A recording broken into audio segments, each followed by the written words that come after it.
Hello everyone, this video is going to be about setting up the hot wire anemometer to measure the turbulent intensity in the hybrid flame analyzer. So here you can see we have the hot wire anemometer probe. It's usually inside this protective case, but I went ahead and removed it. This just screws up on top of the anemometer into this base to protect it. So whenever you're not using the probe, you want to have the cap on. I removed it because I'm using one hand to hold the camera right now. So first you want to install the software. So we have two CDs to install, this mini CTA software and the NI DAC driver software. So you want to install both of these. You want to, you will get this mini CTA 4.05 and the measurement and automation software shortcuts on the desktop. You also get the Streamware 4.05. I haven't used that. Currently I'm just using this and this. So I already went over testing the voltage output using measurement and automation in another video, and we're going to look at the mini CTA in this video. But before we look at this, we want to set up the hardware. So we have our A to D card here with the USB port adapter. So we're just going to attach this output to any USB port in the computer. We have a BNC cable that goes from the channel 1 on the A to D card to the hot wire anemometer mini CTA box. I suppose you'll have to view this upside down if you want to read what's on the box, but it's Dantec, and on the sides it has power, output, and probe. So that's how you know how to connect the cables. So you have a power cable here, standard wall outlet, 120 volts AC, 120, is that right? BNC to connect, BNC output, this goes to the A to D card, and then the BNC probe goes to your probe connector. Now it is important to use these BNC cables. I realized if you don't use these BNC cables, other cables that we have in the lab have a different resistance, and your output can get messed up. So if we look, we have our output. Since we want to be able to walk through the space in the lab, we have our output coming up to the ceiling, hanging by a wire from the drop ceiling over and down to sit in the test chamber itself. So this is a standard BNC connection. So to remove it, you're going to push in. Let's see if I can do this one-handed. You're going to push in and twist. So you can see that twisted here, and then it can disconnect coming off here. So to connect it, you're going to push down and twist and let it click into that little hole there. To remove, you're going to push together and then rotate the other direction. So you can switch out the heads. This is a short head with 4-meter cables. So you can see this setup is one I just put together. You have a C-clamp holding this test stand base. It's sitting on some 1-inch boards here, and then the hot wire anemometer probe has been zip tied to the top of this just an aluminum rod with a little bit of tape to prevent the outside of the casing from grounding against the aluminum, which I don't think you really have to do, but I was having trouble, so I did it anyway. We just had the probes redone because we were having trouble with the output. So we have a nice straight connection here, and then we can use this to control where the probe goes. But I'm going to leave it up and away to start with because we want to be able to put the probe inside. So we're going to get the probe. I'm going to switch hands so I can do this with my right hand. We have the probe here. We're going to remove it from its base carefully. Very carefully. This always makes me a little nervous. You probably can't see the tiny little wire in the top of the probe there, but if it breaks, then we have no measurements. So we're going to take this and gently put it inside of the tip. I don't know if I'm on video or not, but you slide it inside the tip and then rotate it until you get you can feel it slide in.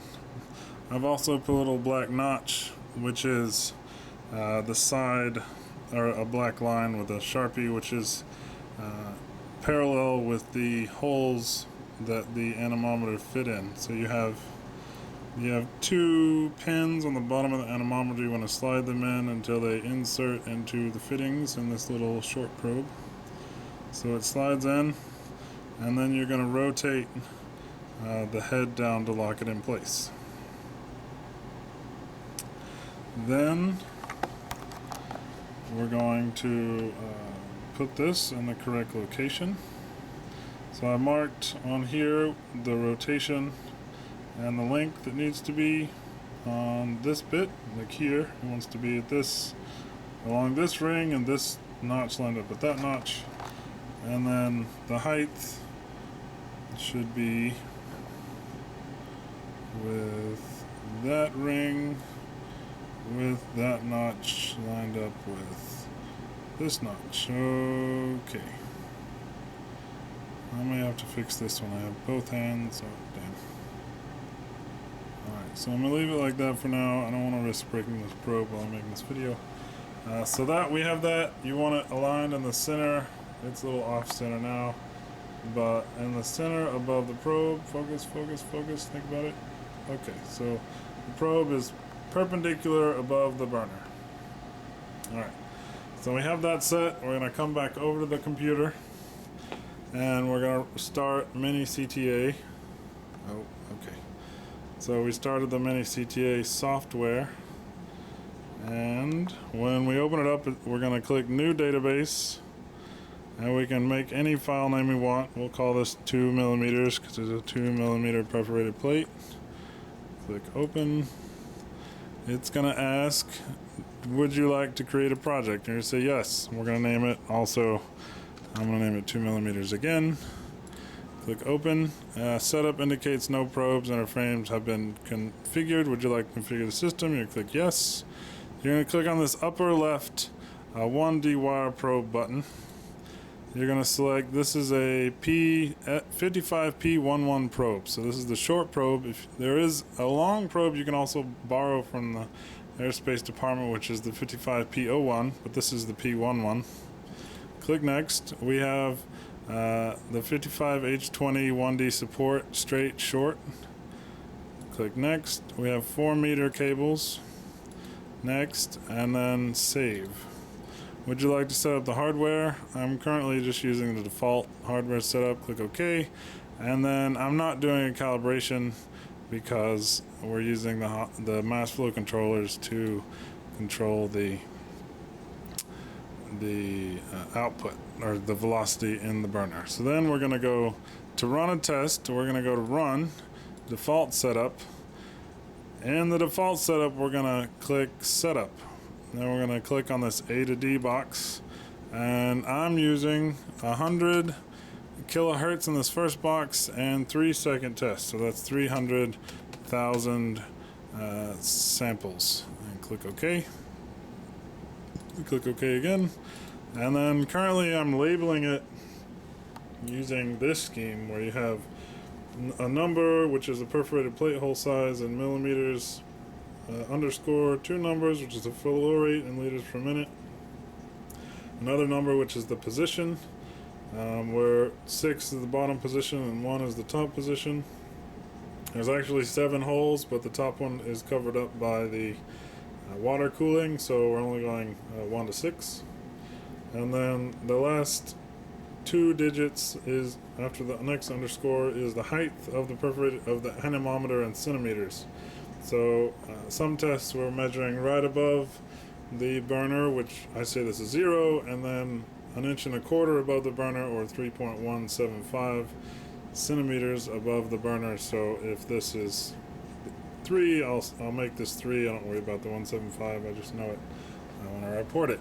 So right now we have perforated plate is in location 1. Underscore, we're going to run this no liters a minute to get a baseline.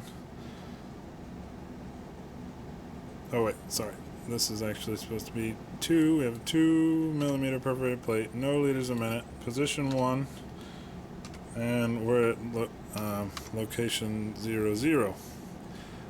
So we'll hit run, and 3 seconds later we'll get our data showing up here. So if you want to view the data, you double click on it, click load, and I'll close that window, and you'll see here you have a timestamp, close this, timestamp and voltage output. Now to export this out, we go to File, Export, File, Export, and then you export it as a text file. And I've been using a longer name where it is the date in year, month, day. So 12/04/24 is the date I'm making this video. Underscore the perforated plate in millimeters, so 3 mm underscore 00 or liters per minute LPM, and then the position number, position, and then the height 00 centimeters, and then the sample rate 100 kilohertz, and then the sample time 3 seconds, and then short or long probe. So this S stands for the short probe or the 55P11 probe. And just click save if you're going to save it here. I'm going to cancel this because this is actually I can save it because this would be 2. Change this to 2. The rest of this is actually correct, so I'm going to save it, and I'll have that for when I'm done. So when you do as you increase this up, all you need to do is change your flow rate and then change the naming scheme, and you can run through the test that way. So I'll have another video that shows how to use the mass flow controllers. Hope you found this useful, and have a good day.